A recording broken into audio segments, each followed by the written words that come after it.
இன்றைக்கி Bigg Boss season 7ல் கமல்ஹாசன் எபிசோடில் என்னென்னலாம் நடந்தது அப்படின்னு பார்த்தீங்கன்னா, இன்றைக்கி எல்லாருக்குமே தெரிஞ்சது தான். ஆஸ் யூஷுவல் ரவீனாவும் பம்பரக்கட்டு மண்டிய நிக்சனும் வெளியேறிட்டாங்க.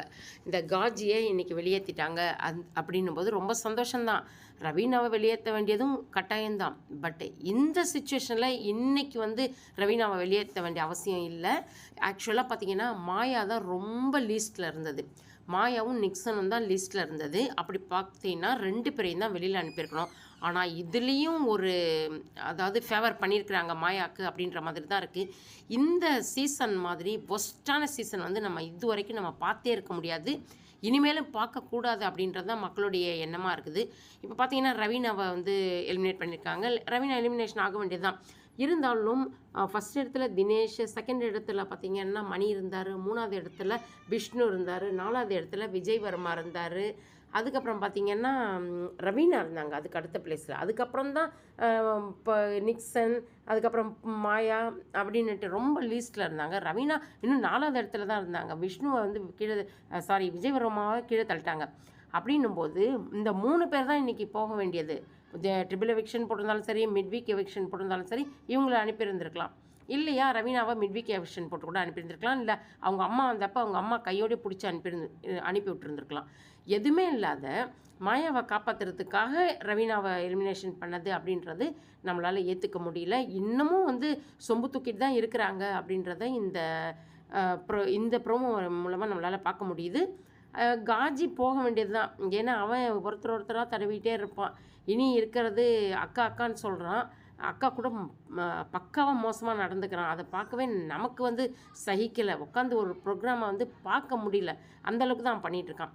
கமல்ஹாசன் ஃபஸ்ட்டு விஜயகாந்துக்கு அதாவது அவர் இறந்துட்டதால் அவரை பற்றி பேசுகிறாங்க. பேசிட்டு அப்புறம் ஆரம்பிக்கிறாரு. விஷ்ணுகிட்ட கேட்குறாரு, நீங்கள் டிக்கெட் டு ஃபினாலே நீங்கள் கேம் ஃபஸ்ட்டு விளையாடும்போது நீங்கள் அவங்களுடைய கோட்டையை கலைச்சி விட்டீங்க. பி டீமோடைய கோட்டையை ஏன் ஏ டீமோடைய கோட்டை, அதாவது ஏ டீம் பி டீம் அப்படின்ட்டு நீங்களா டீம் போட்டுக்கிட்டீங்களா அப்படின்ற மாதிரி சொல்கிறாரு. அதில் நீங்கள் பிரித்து விட்டுட்டீங்களே அவங்களுடைய கோட்டையை மட்டும் அப்படின்னு சொல்கிறார். யாருடைய கோட்டையை பிரித்து விட்டாருன்னா பூர்ணிமாவுடைய கோட்டையை பிரித்து விட்டுட்டு ஓடி இருப்பார்.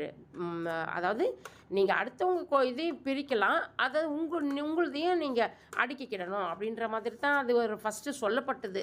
அதனால் கூட பண்ணியிருந்துருக்கலாமா என்னவோ தெரியல. ஆனால் அவர் அதை கூட சொல்லலை. நீங்கள் இவ்வளோ தூரம் பூர்ணிமாவை பிரிச்சிங்கல்ல, ஏன் விசித்ராவை ஏன் நீங்கள் பிரிக்கலை அப்படின்னு சொல்லி கேட்குறாரு. அவங்க அந்த டீமில் தானே இப்போ இருக்கிறாங்க, அவங்களது ஏன் பிரிக்கலைன்னா, சார் அவங்களது ஆட்டோமேட்டிக்காகவே விழுந்துடும் சார்னு விஷ்ணு ஒரு செம ஆன்சர் கொடுத்தார். ரிப்ளை கரெக்டு தான் அது. இன்னொன்று பார்த்தீங்கன்னா அவர் விஷ்ணு வச்சு பார்க்கல, நல்லா பேசி விட்டார். சார் மாயா பூர்ணிமாவுடைய இன்டென்ஷன் என்னன்ட்டு எங்களுக்கு தெரிஞ்சிச்சு, அதனால தான் நாங்கள் அந்த மாதிரி விளையாட வேண்டியதாக இருந்தது. ஏன் இவங்களுடைய கோட்டையை கலைக்கலைன்னா அவங்க ஆட்டோமேட்டிக்காகவே கலைஞ்சிரும், அதனால் நம்ம அதில் கான்சன்ட்ரேஷன் பண்ணலை அப்படின்னு சொல்லிட்டு சொல்கிறாரு. அதுக்கப்புறம் விஜய் வர்மா பிடிக்கிறாரு. இந்த ஆட்டத்தில் தவறு நடந்திருக்குது அப்படின்னு சொல்லிட்டு சொல்கிறாங்களே, நீங்கள் என்ன சொல்கிறீங்க அப்படின்னு சொல்லிட்டு அவனுக்கு ஒன்றும் இப்போ சொல்ல முடியல இன்னும். ஏன்னா அவன் அவ்வளோ தில்லாலங்கடி வேலை பண்ணியிருக்கான். நிக்சனுக்கு தலை குனிஞ்சிட்டு உட்காந்துருக்கான். ஏன்னா நிக்சனுக்கு தெரியும் இவன் ஃப்ராடத்தனம் பண்ணி தான் அந்த சில பாயிண்ட்ஸையாவது நிக்சன் மேலே வந்தது, அதுக்கு உதவுனதே இவன் தான் அப்படின்றது ஒட்டுமொத்தமாக எல்லாருமே பேசிட்டோம். கமல்ஹாசனுக்கும் போயிருந்திருக்கலாம். அதனால் அவர் கேட்டார். முதல்ல அர்ச்சனாவை கேட்குறாரு, ஏதோ ஒரு தவறு நடந்தது அப்படின்னு சொன்னீங்களே, கம்ப்ளைண்ட் பண்ணிங்களா, என்ன ஆச்சு நீங்கள் தான் சொல்லுங்கள் அப்படின்னு சொல்லும்போது சொல்கிறாங்க, சார் நாங்கள் ஷஃபில் பண்ணி எடுக்கிற அந்த சீட்டில் பார்த்தீங்கன்னா ஒரு 2-3 சீட்டில் நெயில் பாலிஷுடைய மார்க் இருந்தது, இன்ட்டு மார்க் போட்டு வச்சுருந்தாங்க. நெயில் பாலிஷில் யார் போட்டாங்கன்னு தெரியல அப்படின்னும்போது அவர் கேட்குறாரு, பிக் பாஸை பார்த்து கேட்குறாரு, யார் போட்டாங்கன்னு தெரியலையா, அதாவது குறும்படம் போடுவாங்களா என்னன்னு காட்டலை, அந்த மாதிரி போடுறதுக்கான வாய்ப்பு இருக்குதுன்னு நினைக்கிறேன். அதனால் அப்படி பார்த்து கேட்குறாரு. அர்ச்சனாக்கே புரியல.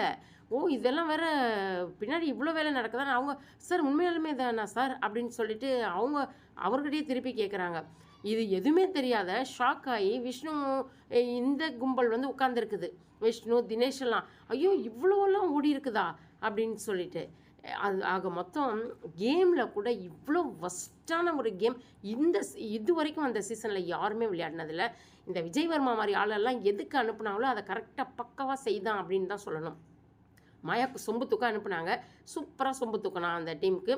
சொம்பு தூக்கிட்டு பாயிண்ட்ஸை ஏற்றி விட்டுட்டு வந்துட்டான். ஆனால் இவன் வந்து அகைன் இவனை உள்ளே சேர்த்ததே தப்பு. ரெட் கார்டு கொடுத்து வெளியில் இவனையும் நிக்சனையும் அனுப்பியிருந்துருக்கணும். ஏன்னா என்ன சொன்னாங்க இவங்க, அடுத்த தடவை வந்து நீங்கள் ரூல்ஸ் எல்லாம் மீறினீங்கன்னா அவங்க இந்த கார்டுனுடைய கலர் மாறும் அப்படின்லாம் சொன்னார்ல. இப்போ ஏன் கலர் மாற வேண்டியது தானே சொன்னார்ல. இப்போ வந்து பிக் பாஸ் உள்ளவே இவ்வளோ பெரிய பப்ளிக் ஃபோரமில் இவ்வளோ தில்லாலங்கடி வேலை பித்தலாட்டம் பொய் பண்ணி ஒரு கேமை வந்து ஜெயிக்கிறாங்க, பாயிண்ட்ஸை வாங்குறாங்க. அப்படின்னும் போது அப்போ ரெட் கார்டு கொடுக்கணுமா இல்லையா? அது கண்டிப்பாக கமல்ஹாசன் கொடுக்கணும். அப்பயுமே அவர் வந்து என்னதான் தன்னை நியாயவான் அப்படின்ட்டு காட்டிக்கிட்டாலும் இந்த மாயா வந்து லீஸ்ட்டுங்க. ஐயோ அப்பா, மக்களுடைய ஆதரவே இல்லாமல் பிச்சை எடுக்கிற மாதிரி உட்காந்துட்டு இருக்கிறது இந்த மாயா, பூர்ணிமா, நிக்சன் இந்த 3 கேஸுங்க தான் 2வது வாரத்துலேருந்து உட்காந்துட்டு கிடக்குங்க. இந்த மாயாலாம் பார்த்தீங்கன்னா லீஸ்ட்டில் அப்படியே ஊதி விட்டால் ஓடிடுற இடத்துல இருந்துகிட்ருக்கு. இதை எதுக்கு காப்பாற்றுறாங்கன்னு தெரியல. ஃபைனலுக்கு கொண்டுட்டு போகணும் அப்படின்னு முடிவு பண்ணிட்டாங்க போல இருக்குது. அதுக்காக காப்பாற்றிட்டு வராங்க, நம்மளால் நல்லாவே பார்க்க முடியுது. இருந்தாலும் மக்களுடைய ஆதரவு இல்லாமல் யாராலையும் ஜெயிக்க முடியாது. முதல்ல அதை வந்து சேனலும் சரி கமல்ஹாசனும் சரி புரிஞ்சுக்கிடணும். மாயாவுக்கு சொம்பு தூக்கிறதையே வந்து குறியாக வச்சிட்டு இருந்தாங்கன்னா அந்தளவுக்கு எடுபடாத இனி வரும் காலங்களில் அப்படின்றத நம்ம இதன் மூலமாக நம்ம தெளிவுபடுத்தணும். ஏன்னா அவரே சொல்கிறார், இது ஏ டீமு, இது பி டீமு அப்படின்னு சொல்லிட்டு. இப்போ ஏ டீமு கேட்குறாரு, அப்போ நல்லா நறுக்க கேட்கணுமா இல்லையா? இவங்க எவ்வளோ இந்த வாரம் மட்டும் இந்த மாயா பூர்ணிமா கேங்க்கு அவ்வளோ அசிங்கமாக நடந்துட்டு இருந்திருக்காங்க. எல்லா விஷயத்துலேயும் சொல்லக்கூடாத விஷயங்கள் எல்லாத்துலேயுமே சரி, ரூல்ஸை அப்படி பிரேக் பண்ணி பிக் பாஸே நீ என்ன சொல்கிறது நான் என்ன கேட்குறது போடா அப்படின்ற அளவுக்கு பண்ணிகிட்டு இருந்தது பூர்ணிமா. அவர் சொல்கிறார் 2, 3, 4 டைம் சொல்கிறாரு, மைக்க மாட்டுங்கன்ட்டு அப்படின்னு சொல்லிட்டு திரும்பி பெட்ஷீட்குள்ளே போயிட்டு என்ன பண்ணாலுங்கன்னு தெரில. 2 பேரும் அவ்வளோ அசிங்கம் பண்ணிகிட்டு இருந்தாலுங்க. அப்போ இவங்களை எப்படி உள்ளே வச்சிட்ருக்குறாங்க? இதுதான் ஒன்றும் புரிய மாட்டேங்குது. அதே மாதிரி இந்த புதுசாக அந்த விசித்திரா இப்போ புது சொம்பு யாருக்கு, இந்த மாயா கேங்குக்கு. ஏன்னா எப்படியா இருந்தாலும் மாயாவை காப்பாற்றி விடுவாங்க. ஏன்னா அவங்களுக்கே தெரிஞ்சிடுச்சு, உள்ளே இருக்கிறவங்களுக்கே தெரிஞ்சிடுச்சு எப்படியா இருந்தாலும் மாயாவுக்கு வந்து சொம்பு தூக்குவாங்க. மாயா கேங்கில் போய் நம்ம இருந்துக்கிட்டோன்னா நமக்கு பாதுகாப்பாக இருந்துக்கிடலாம். அப்படி தான் பூர்ணிமா இப்போ தொத்திட்டு உட்காந்துருக்கிறது. அந்த மாதிரி இப்போ புதுசாக போய் ஜாயிண்ட் ஆகிருக்கிறது யாருன்னா இந்த விசித்திராவெல்லாம் முதல்ல வெளியில் துரத்தி விடணும். ஏன்னா தினேஷனுடைய பர்சனல் விஷயத்தில் அவ்வளோ அசிங்கமாக மோசமாக பேசுனதுக்கே அதுக்கு கார்டு கொடுத்து ரெட் கார்டு கொடுத்து வெளில அனுப்பணும். அடுத்தவங்களுடைய பர்சனல் மேட்டர்ஸ் வந்து எங்கேயுமே அங்கே டிஸ்கஸ் பண்ணக்கூடாது அப்படின்றதும் ரூல்ஸ் தான். மொத்தம் அதுவும் ஒரு ரூல் பிரேக் மாதிரி தான் பண்ணியிருக்கிறாங்க. அது கேவலமான ஜென்மம், கேவலமாக பண்ணியிருக்கு அப்படின்னு தான் சொல்லணும். அவங்களுக்குலாம் இனிமேட்டு மரியாதை கிடையாது, வயசுக்கு கூட மரியாதை கிடையாது அப்படின்னு தான் சொல்லணும். ஏன்னா அந்த அளவுக்கு நடந்துட்டு இருந்திருக்காங்க. அவருடைய பர்சனல் விஷயத்த அவ்வளோ படம் போட்டு ஒரு பப்ளிக் உலகமே பார்த்துருக்க அந்த பப்ளிக் ஃபோரமில் வந்து பண்ணியிருக்கிறாங்க, ஒரு ரியாலிட்டி ஷோவில் பண்ணியிருக்காங்கன்னும் போது அவங்களெல்லாம் வந்து இன்றைக்கி கேள்வி கேட்கணும் கமல்ஹாசன். இல்லையா ஒரு குறும்படம் போட்டு நாரடிக்கணும். 2த்தில் ஏதாவது ஒன்று நடந்தே தீரணும்.